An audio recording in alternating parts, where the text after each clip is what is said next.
Fala galera, sejam todos bem-vindos a mais uma videoaula do nosso curso de Agente de Inclusão Digital em Centros Públicos de Acesso à Internet. Estamos na disciplina 2 do nosso curso, né? Hoje nós falaremos sobre um assunto um pouquinho mais teórico, tá?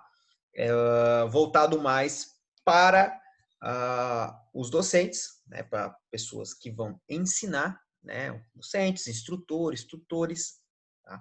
Então é um assunto bem legal. Quem ainda não está atuando na área de docência, fica aí um conteúdo novo para quem já está atuando e já está utilizando essas técnicas e essas metodologias. Parabéns, né? Para quem está na área de educação e ainda não utiliza, fica aí dicas, né? A ideia aqui é ensinar vocês caminhos, né, que vocês possam seguir para que vocês se tornem, né, bons agentes de inclusão digital.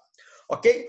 Hoje vamos falar sobre uns conceitos. Vamos começar hoje com a sala de aula invertida. A sala de aula invertida é um assunto que eu, pessoalmente, já ministrei cursos sobre a sala de aula invertida. A primeira vez que eu ministrei foi em 2018, já tem então 2 anos aí que eu tenho falado algumas vezes de sala de aula invertida. Mas nesses tempos que nós estamos vivendo agora, de pandemia, é um assunto que está recorrente na televisão. Já vi vários jornais entrevistando professores falando sobre sala de aula invertida, sobre ensino híbrido, né? A educação baseada em problemas. Então, são conceitos que eu já tenho ouvido aí nas mídias, né? Atualmente, vi algumas matérias também em sites de notícias. Então, é um assunto que está bem em alta e é importante a gente falar. A sala de aula invertida, como o próprio nome já diz, é a ideia de se inverter, certo?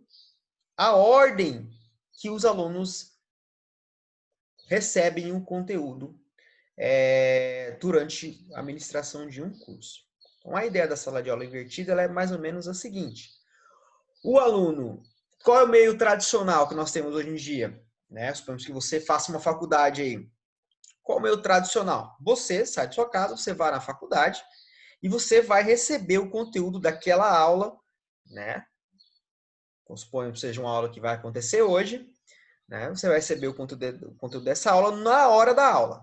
Né? O professor vai chegar lá e vai utilizar uma das várias técnicas para aulas presenciais e a mais conhecida é uma aula expositiva, né? Ou seja, ele vai utilizar um recurso como um quadro ou um PowerPoint e ele vai ensinar, ele vai expor o conteúdo novo para vocês. Ou ele pode usar um exercício, etc.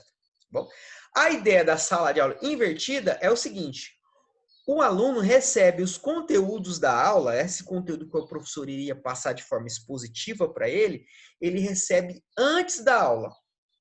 Então, num ambiente virtual de aprendizagem, né, uma sala de aula remota, ele vai receber esses conteúdos, né, o livro que está sendo seguido, ou os slides de PowerPoint, ou artigos científicos, ou vídeos, ou uma videoaula, e ele vai estudar esse conteúdo sozinho, na casa dele.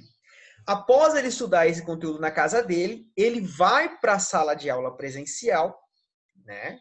Lá junto com o professor, e o professor vai apenas revisar esse conteúdo e exercitar esse conteúdo, ou exercitar com um exercício, ou exercitar esse conteúdo com um debate, né? E aí ele vai usar das várias técnicas para amadurecer esse conteúdo que já foi visto pelo aluno.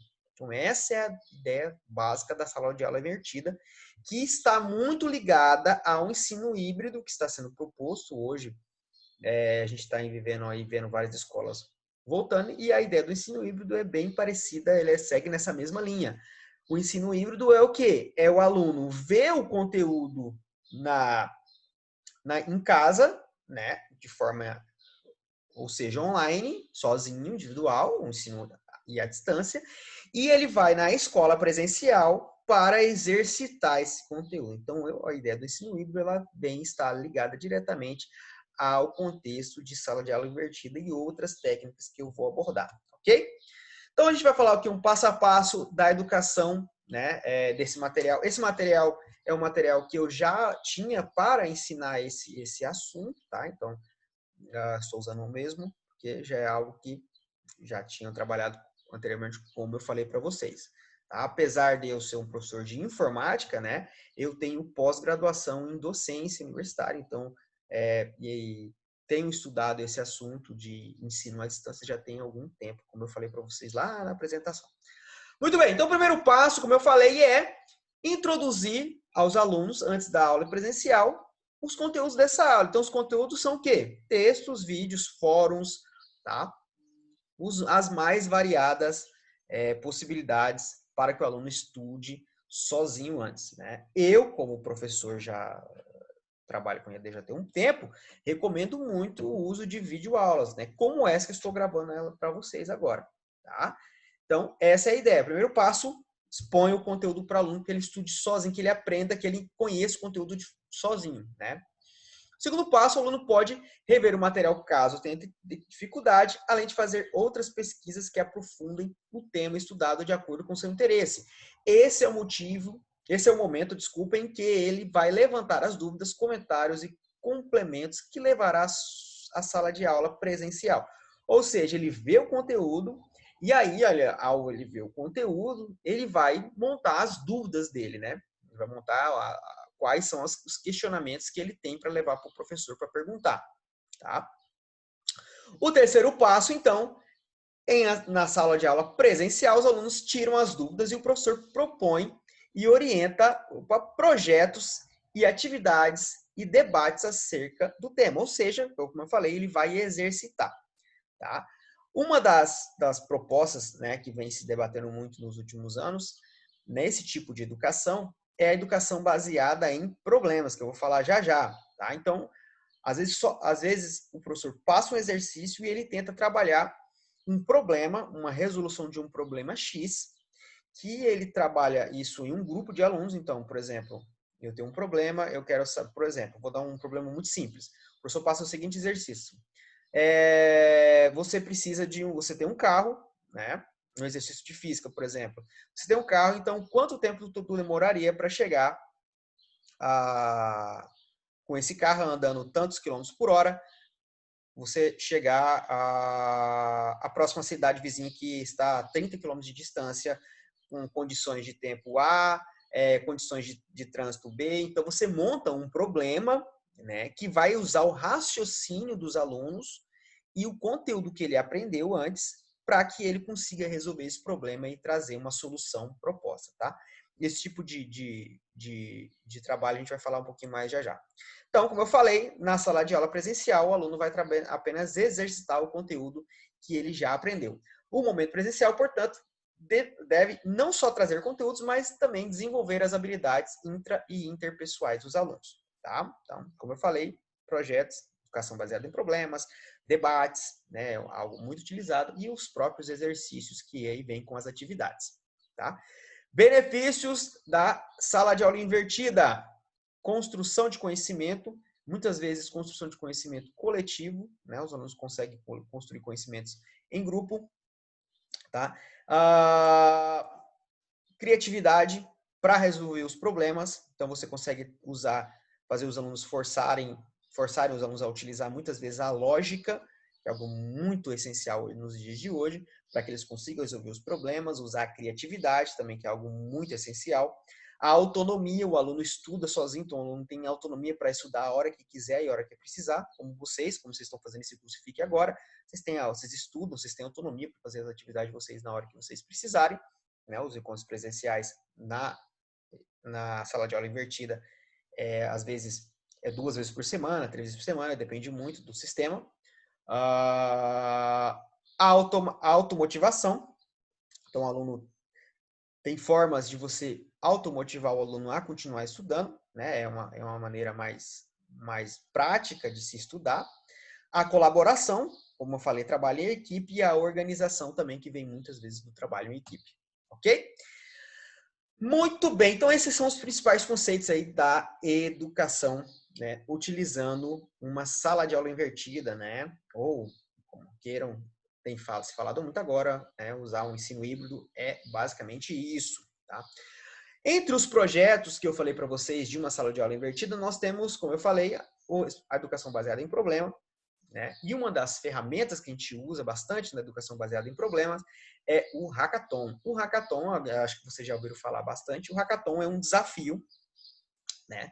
É uma forma de desafiar os alunos a resolver um determinado problema, e o hackathon ele é muito utilizado na área de tecnologia da informação, por exemplo, na área de desenvolvimento de projetos, né, de protótipos de hardware ou um protótipo de um software, tá? Ou seja, criar, né, esse hardware, criar esse software, mas ele está sendo aplicado para vários conceitos e várias áreas. Então, você pode usar um hackathon para resolver um problema de física, de matemática, tá? E etc. Ou criar um produto novo, um curso novo, ok?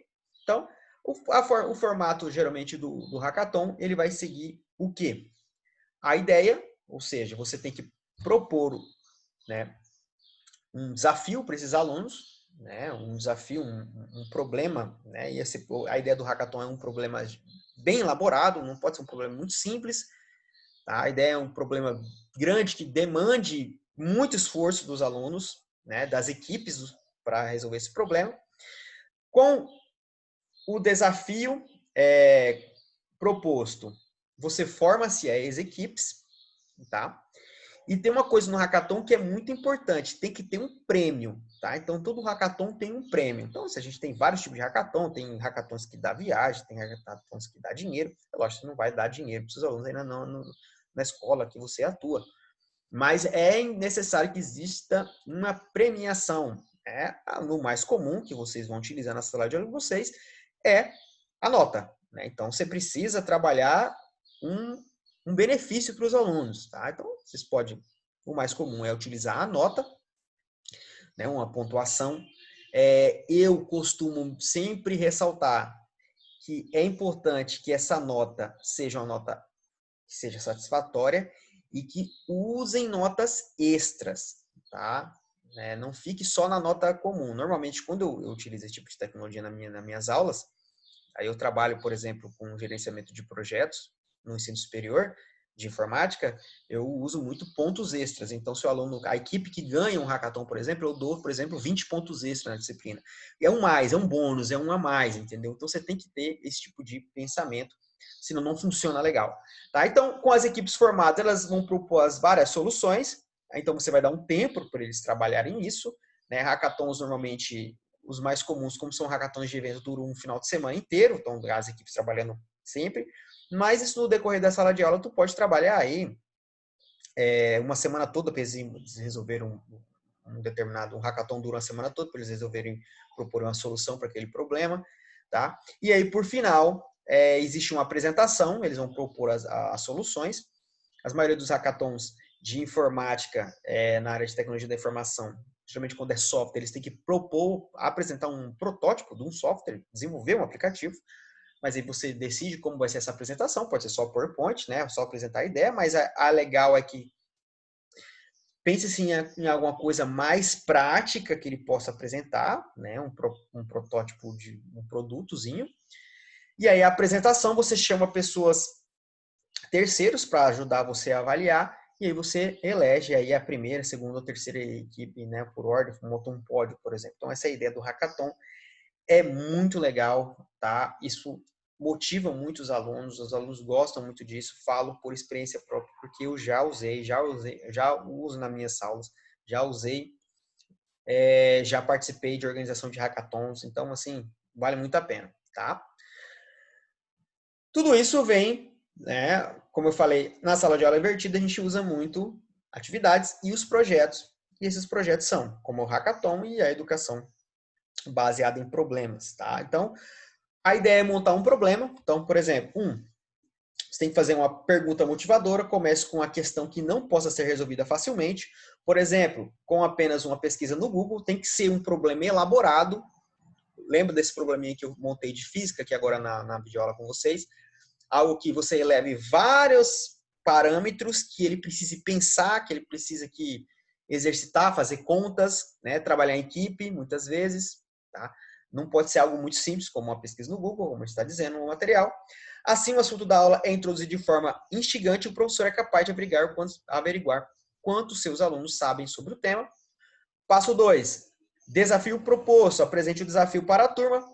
Ele pode ser uma apresentação, ou seja, apresentar uma solução, um objeto, produzir um produto, um protótipo, ou pesquisa que demonstre o conteúdo e as habilidades adquiridas ao longo do processo. Ou seja, você pode pedir para ele mostrar para você o que eles tiveram que aprender para resolver aquele determinado problema. Então, você pode, né, fazer dessas 3 formas, fica bem legal.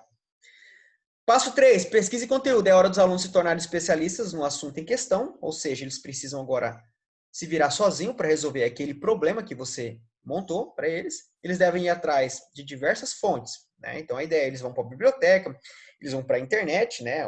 É o mais óbvio hoje em dia. Então, eles vão procurar texto na internet, artigos, vídeos, né? Eles vão se virar, né? Vão se virar sozinhos, a ideia é essa. Tudo que os ajude a atingir o objetivo estabelecido, né? Cumprir aquele desafio.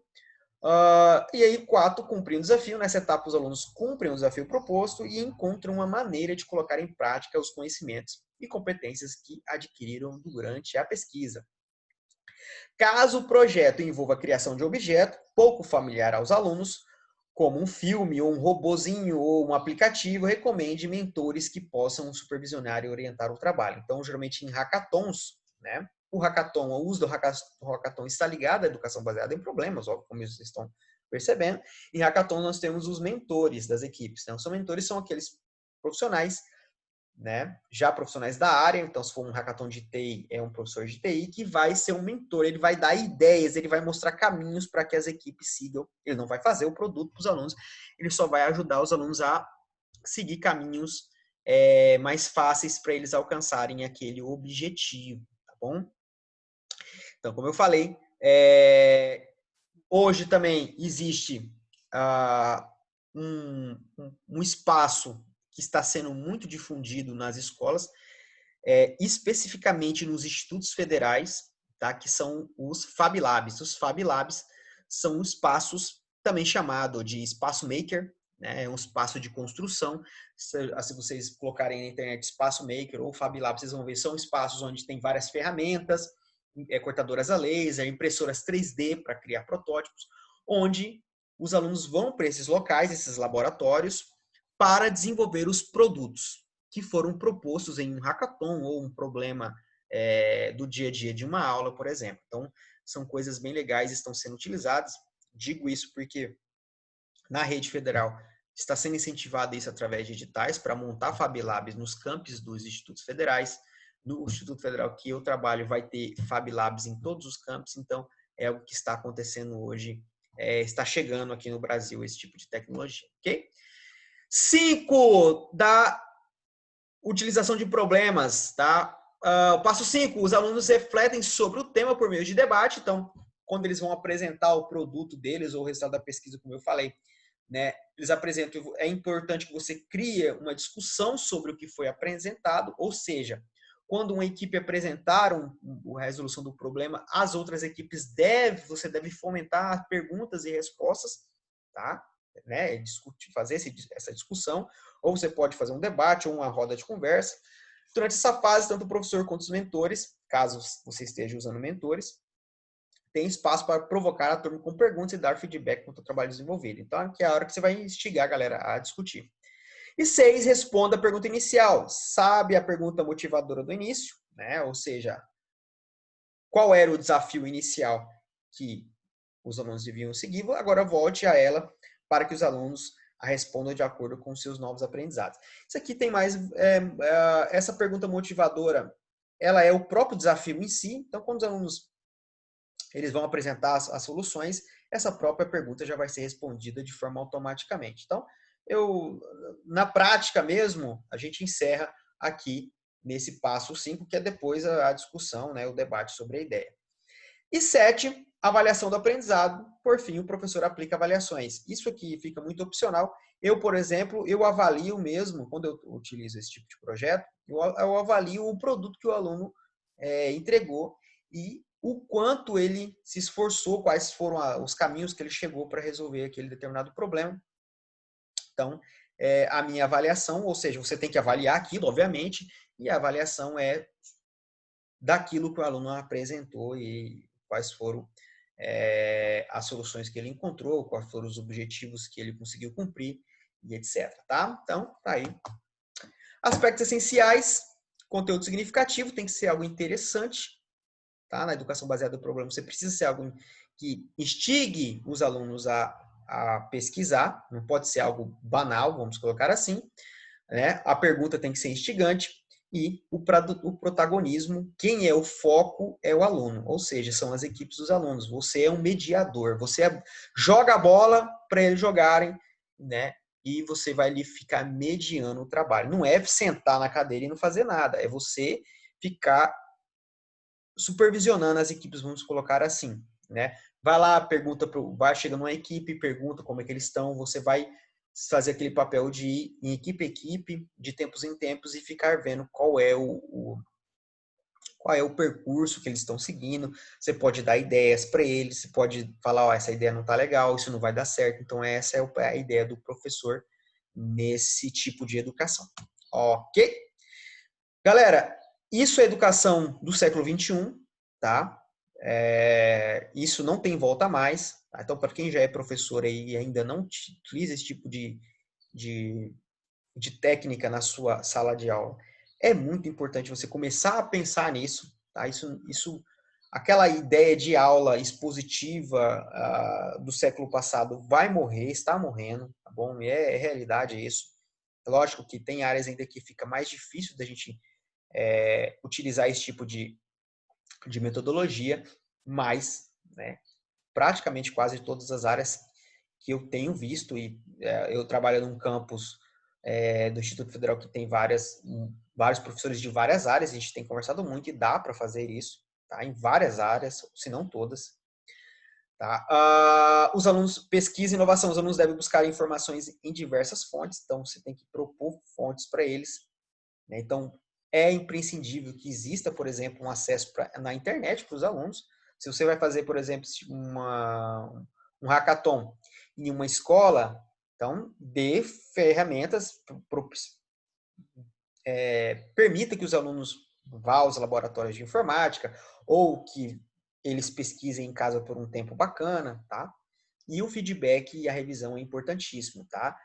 O feedback é essencial. O professor precisa sempre dar feedback. Fez isso, avalie e dê o feedback. O retorno, a opinião do professor é essencial nesse tipo de aprendizagem, ok? E utilize sempre a apresentação do produto, que é o passo final aí do desafio, né? Do hackathon, da educação baseada em problemas, é a apresentação do produto por final. Tá aqui, esse aqui é o site que eu busquei, esses infográficos aqui, tá? Esse site é maravilhoso, geek.com.br, fica aí a minha dica também. Tem vários assuntos legais lá para vocês pesquisarem, tá? E por fim, nós temos fontes que os alunos, você pode mostrar para os alunos. São os cursos que nós chamamos de MOOC, que são cursos abertos, cursos massivos, né, porque são muitos cursos, e cursos online e abertos, que são o que nós chamamos de MOOC, que basicamente são cursos fixos que tem aí na internet de forma gratuita, tá? Como esse aqui que você está fazendo no Instituto Federal agora nesse momento, ok? Existem várias plataformas hoje em dia que trabalham vários cursos, várias videoaulas, tem cursos fixos completos, como esse que você está fazendo, tipo de 120 horas, 200 horas, ou tem só videoaulas com assuntos específicos, tá? Alguns que são gratuitos que eu indico, tá? O principal deles, Khan Academy, é perfeito esse site, tá? Tem tudo, tem tudo um pouco lá dentro, eles ensinam, tá? Professores excelentes ensinando. São vídeos, cursos gratuitos. A plataforma da Team Tech, tá? É muito boa, tá bom? Tem muitos cursos também. O próprio IFRO, Instituto Federal de Rondônia, não está aqui no slide, mas tem também. Você coloca lá MOOC IFRO, também você vai acessar a página do MOOC do IFRO também. Tem vários cursinhos e vídeos, aulas de vários assuntos gratuitos. O Coursera.org também é muito bom, tem vários cursinhos lá, tudo gratuito, tá? E também, não está aqui no slide, mas o YouTube Edu, tá? Você vai no YouTube, coloca YouTube Edu, ele vai mostrar um YouTube que só tem coisas educacionais, tá? E tem lá separado por playlists por áreas, português, matemática, física, aí pro Enem é muito bom. Então são portais que você pode utilizar, você pode mostrar, você pode usar esses recursos para que os alunos façam as pesquisas deles quando estiver utilizando, por exemplo, uma sala de aula invertida. Já os pagos, eu trouxe aqui 3, são mais voltados para a parte de tecnologia da informação. A Alura, maravilhoso, é o mais completo hoje em dia, só que um pouquinho meio salgado o preço, você paga por mensalidade ou por uma assinatura anual. A Udemy é muito boa, eu já fiz vários, eu já tive a assinatura da Alura há uns 3 anos, pelo IFRE, pagou para mim. E tem a Udemy, só que a Udemy é legal que os cursos são bem baratinhos, tipo, você pega curso, fica lá de R$20, de R$30, já fiz vários cursos, porque eu fiz mestrado, minha dissertação foi sobre inteligência artificial, e me ajudou demais os cursos da Udemy. E o da Citi também é pago, mas tem vários cursinhos também bem baratos, que valem muito a pena, ok? Então, fica aí dicas para vocês passarem para os alunos de vocês, tá bom?